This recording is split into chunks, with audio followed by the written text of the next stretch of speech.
Connexion Santé. Laurent Nicolas, bonjour. Bonjour. Alors, vous dirigez Diabnext, que vous avez créé il y a 3 ans. Vous avez fait HEC, et vous avez fait les arts et métiers. Vous êtes un Gadzar. Exactement. Je ne connaissais pas ce terme. Alors aujourd'hui, c'est la journée mondiale du diabète. Une des raisons pour lesquelles je vous ai invité. Le diabète, c'est vrai, ça coûte très cher. Oui, aujourd'hui, rien que pour la France, c'est plus de 10 milliards d'euros.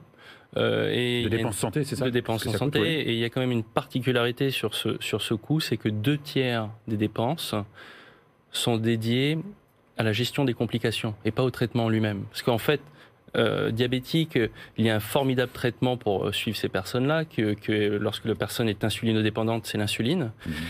Et théoriquement, lorsqu'elle se suit correctement, les complications ne doivent pas apparaître et une personne peut vivre aussi longtemps qu'une personne non malade. Alors vous connaissez, donc vous avez des gens très proches qui sont diabétiques de type 1 et vous avez, en regardant ces gens, vous avez été un petit peu frustré sur la gestion un peu rudimentaire, c'est ça, oui, alors c'est une maladie gestion du diabète. C'est une maladie qui est très très compliquée puisque le médecin donne aux patients un glucomètre, qu'il soit capillaire ou continu, qui permet de mesurer la glycémie en se prenant une petite goutte de sang par exemple, et il lui donne de l'insuline. Et il va dire tu vas devoir te faire des calculs toute la journée et te piquer pour réguler ta glycémie. Donc contrôler avec un glucométeur et puis injecter avec des stylos ou des pompes de marques diverses et variées. Et donc des calculs, je pense que c'est la seule maladie où dans une journée un patient peut faire 5, 6, 7 fois des contrôles et se piquer comme ça. Donc c'est très compliqué puisqu'il y a des calculs à chaque fois à effectuer. Et notre vision, et ce que vous pouvez retrouver dans toutes les recherches actuelles et les études, c'est de digitaliser le diabète. C'est-à-dire d'être capable d'abord de récupérer... Profiter enfin des nouvelles technologies. Voilà, de rajouter sur cette couche de médicaments, couche d'intelligence, en récupérant les données de façon automatique, que le patient n'ait pas à les noter à la main. Donc automatiser la remontée des données.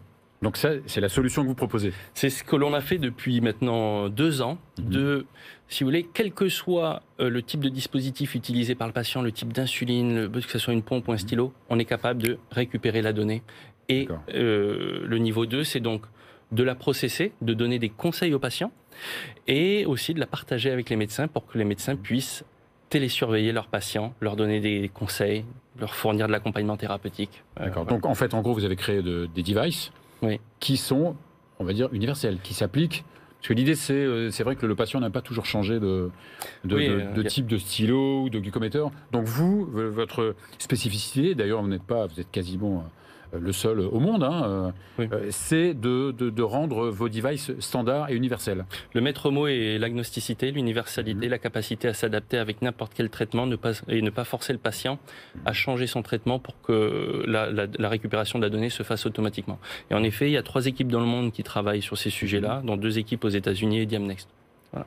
Et donc vous vous adressez évidemment aux patients insulinodépendants? Oui, principalement, mais on a de plus en plus de demandes sur les ADO, les antidiabétiques oraux, pour pouvoir également récupérer de façon automatisée la donnée autour des antidiabétiques oraux. Beaucoup de diabète de type 2 qui justifie aussi le diabète de type prise 2, d'insuline. Exactement. Alors, et en plus, le diabète de type 2, il a la particularité, si vous voulez, c'est que le patient a toujours son pancréas qui est un petit peu actif. Et donc, il ne se sent pas comme un diabétique de type 1, qui n'a plus de pancréas actif. Il peut continuer à vivre sans se faire ses piqûres. Mais par contre, si vous voulez, au bout d'un moment, les complications apparaissent. Et c'est la première cause de cécité, d'amputation, de perte des reins, le diabète. Voilà. Alors, donc, votre solution, donc, évidemment, il y a la partie device, mais aussi, elle permet, donc, c'est une espèce de plateforme qui permet donc aux patients et aux médecins donc d'avoir des informations.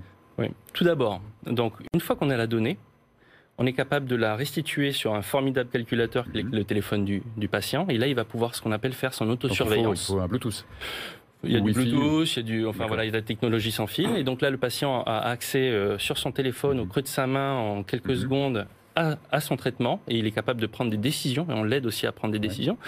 Et le niveau numéro 2, c'est le partage avec les professionnels de santé, notamment les diabétologues, qui vont aider le patient à mieux se suivre. Donc qui reçoivent, donc qui ont accès bien sûr, mais qui peuvent recevoir aussi des alertes? Oui, alors ils peuvent, tout ça est encadré par le programme ETAP. On a une formidable opportunité qui est ce programme ETAP, c'est que le médecin peut définir un certain nombre d'alertes personnalisées aux patients, et donc avoir à réagir uniquement lorsque ces alertes sont activées par rapport à ce patient-là. Et sont fiables? Elles sont fiables. Le problème parfois c'est d'être inondé d'alertes. Exactement. Et toutes les alertes ne sont pas fiables. Donc grâce à votre système, elles sont exhaustives. Voilà. D'accord, donc le médecin donc, peut...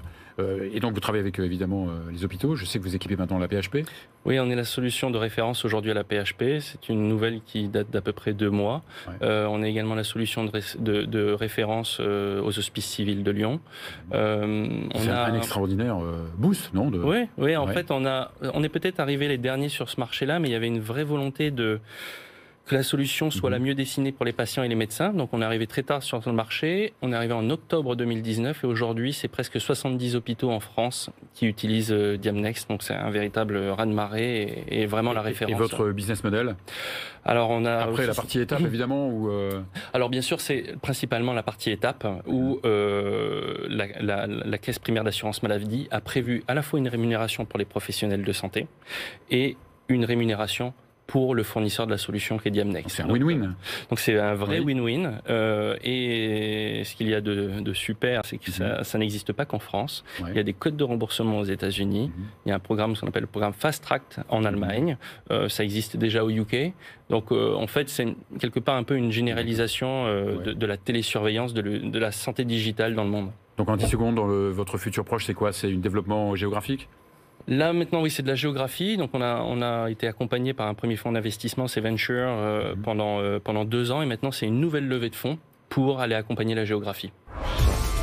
Parfait. Merci, Laurent Nicolas. Bravo encore pour votre société Diamnext. C'est fini pour aujourd'hui. On se retrouve évidemment la semaine prochaine.